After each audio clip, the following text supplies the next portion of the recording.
My creative side and intuitive side and free-flowing side is going to help more people way more than an expensive camera setup and aesthetic backdrop is ever going to.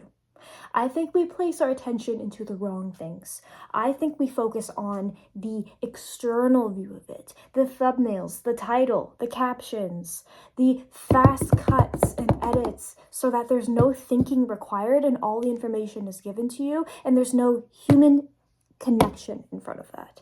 And I think we're losing sight of that. And the more I go on YouTube, the more I go on social media, I think we're losing sight of that reality and of that old life to where we were, face to face like this, unfiltered.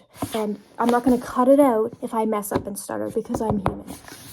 They tell you, make sure your videos are, niche down, make sure you're posting about the same thing, because if not, then no one's going to care and they're only going to go to you for that thing that you post. And now we're being taught that we are only valued based on what we can provide and not who we are. I can't do that. I've tried to fit in that mold and I cannot live in that mold. I cannot operate or function properly in that mold.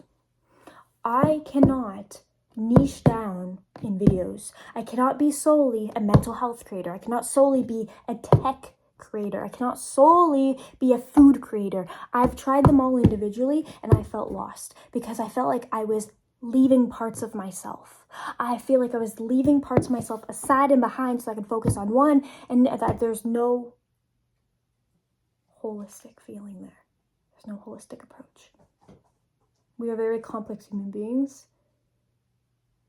and I believe we're all told wrong. I would rather get 5 views for being my authentic self and showing up and feeling so good inside that I did something that is completely authentic and from my heart, than 500 views, 500,000 views for being someone that I'm not and someone that I should be because it would get more views. That is a miserable life. And a lot of people fall down this trap because then they get fit in this box and that's all they're known for. And then they can't get their way out of the box and it's so rigid and now they're expected to be that person and they can only make a living and thrive from that box. So you have to initially establish your identity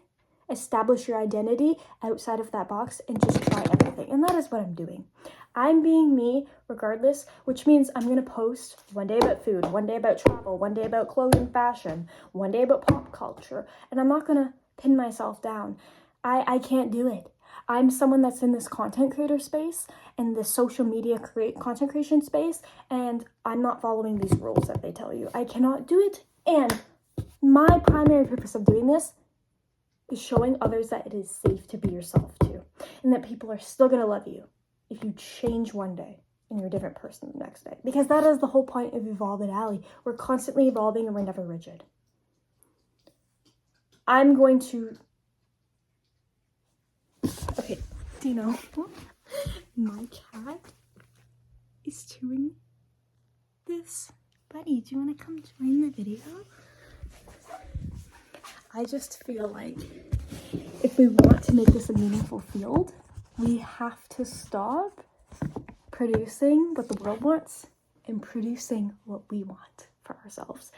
And that way, it will be viewed as more authentic and more people will be gravitated towards it. Thus, they'll be more encouraged to be themselves.